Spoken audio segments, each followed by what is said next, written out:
Enrichment friends, I'm Miss Ann and I'm going to read you a story about the letter H because we are learning about the letter H this week. And the name of the story is A House for Hermit Crab by Carle.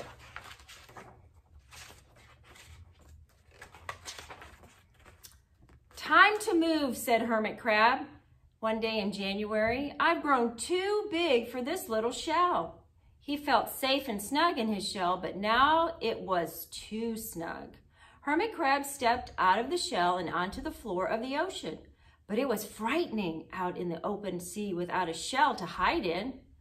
What if a big fish comes along and attacks me, he thought. I must find a new house soon.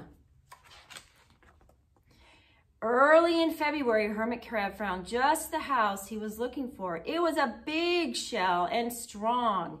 He moved right in, wiggling and waggling about inside it to see how it felt. It felt just right.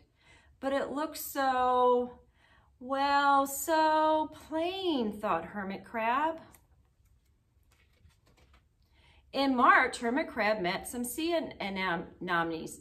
They swayed gently back and forth in the water. How beautiful you are, said Hermit Crab.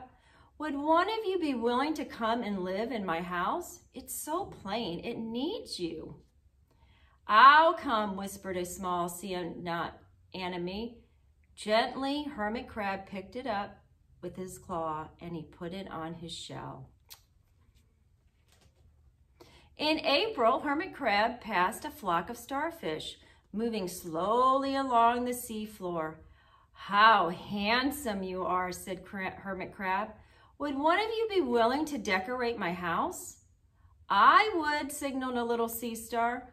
Carefully, Hermit Crab picked it up with his claw and put it on his house. In May, Hermit Crab discovered some coral. They were hard and they didn't move. Oh, how pretty you are, said Hermit Crab.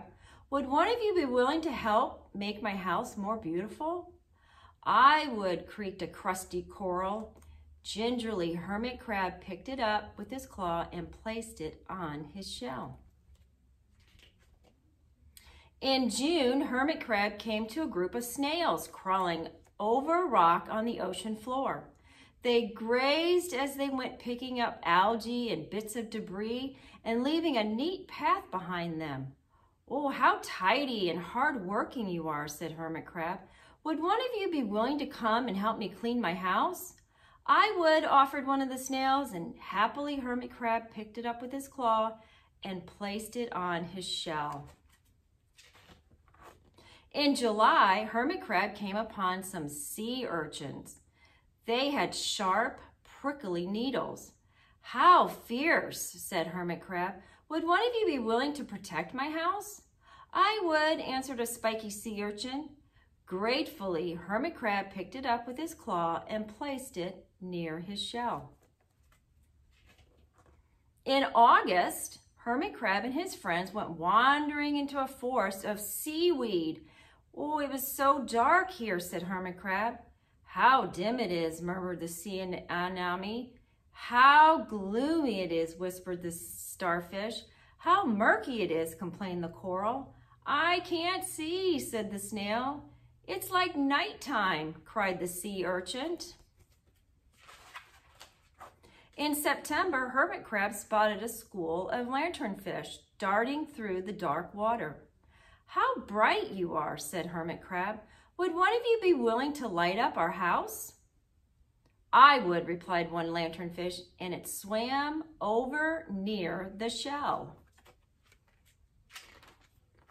In October, Hermit Crab approached a pile of smooth pebbles.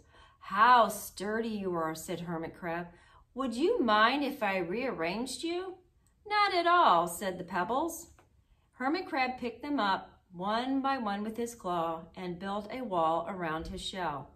Now my house is perfect, cheered Hermit Crab. But in November, Hermit Crab felt that his shell seemed a bit too small. Little by little over the year, Hermit Crab had grown. Soon, he would have to find a bigger home. But he had come to love his friends, and his sea anemone, the starfish, the coral, the sea urchin, the snail, and the lanternfish, and even the smooth pebbles. They have been so good to me, thought Hermit Crab. They are like a family. How can I leave them now?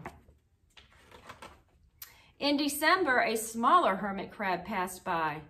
I've outgrown my shell, she said. Would you know a place for me? I have outgrown my house too, answered Hermit Crab. I must move on. You are welcome to live here, but you must promise to be good to my friends.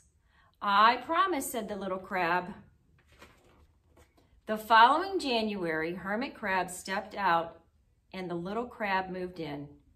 Couldn't stay in that little shell forever, said Hermit Crab as he waved goodbye. The ocean floor looked wider than he had remembered, but Hermit Crab wasn't afraid. Soon he spied the perfect house, a big empty shell.